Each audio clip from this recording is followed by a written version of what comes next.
Hello, everyone. My name is Mary McGowan, and today I am going to be informing you on the facets of giving an oral presentation using Microsoft PowerPoint.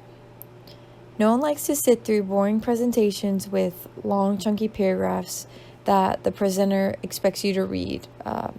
But everyone knows, of course, you're not going to read that paragraph. You're going to zone out and not really get anything out of it. So I'm going to try to give you some tips that can help you with presenting.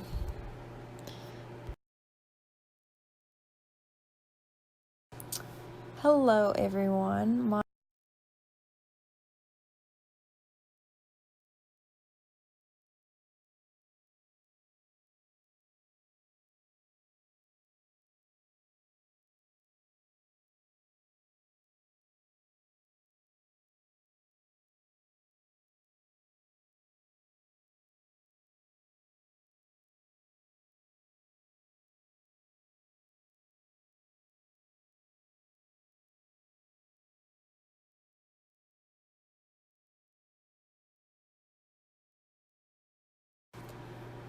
First, I would like to touch base on the communication side of presenting. You need to memorize your opening line, first of all, so that you're not reading off your notes straight from the start. Most people tend to do that, and it's not appealing. You want to grab the audience's attention with an interesting opener that pertains to your topic, like using a fact or sometimes even a quote. Not too long of one because that's not very memorable, just one that sticks out. This can make the difference between having a lot of listeners or people zoning out right away.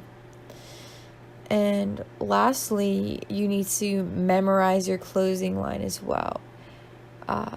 That's a big key. You don't want to just read off your notes for the ending. That's not going to leave a mark. And also, do not say thank you at the end of your presentation. This is a really common mistake. Just end your presentation and avoid saying thank you. Like, by avoiding saying thank you allows for a strong closing.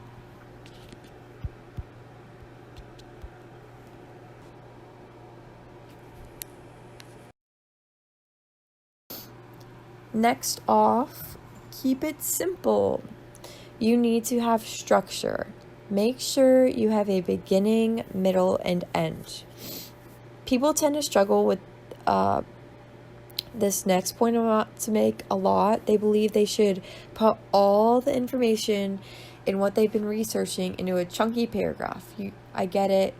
All the information seems relevant and like it should be on there, but really just focus on key points and you can expand on them when you're giving your speech. But really just try to keep it simple on your slides and then you can expand.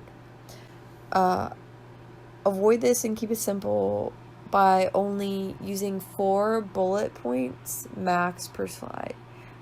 Anything else is too much and you need to only use 7 words per bullet. You shouldn't be reading off the slides either when you're giving your presentation. You should be projecting yourself and making eye contact with your audience. And once again, make sure your opener grabs everyone's attention.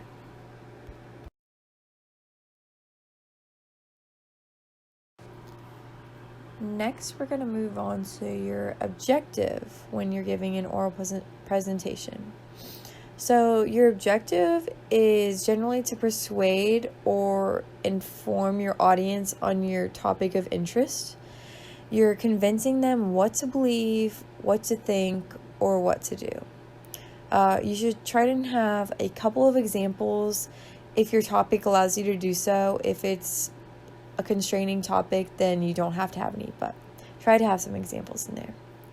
And when you use the numbering format on the slides, this usually says the order you have things in are from like most to least important.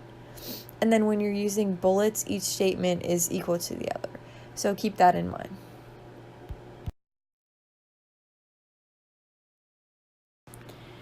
Now let's move on to grammar in your slides. So you need to ensure that you have grammatically parallel bullets. So if you start with a verb, you need to start with a verb on all the other bullets. This makes it visually appealing and easier to read. Usually you don't need punctuation after bullet points, but you can, but most of the time you don't need it. Also, suppose your bullet points are something like swimming, tanning, and building sandcastles.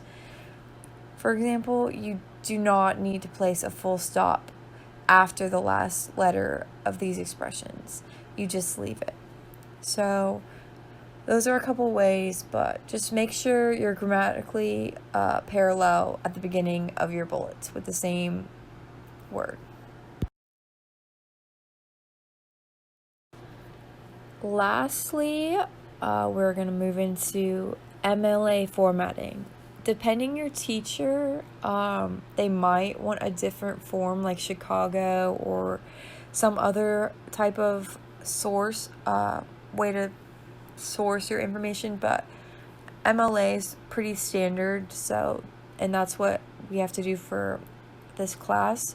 So you need to source MLA at the bottom of your slides. If you use any information that's not yours, basically, that's a given, and especially photos too. Like, you might not think of that, but if you use a photo off the internet, off Google something, just add a text box at the bottom of your slide, and then just an MLA formatting source that photo. So I hope this helped you all with giving oral presentations. They're just a couple of tricks that I know and tips. So thank you.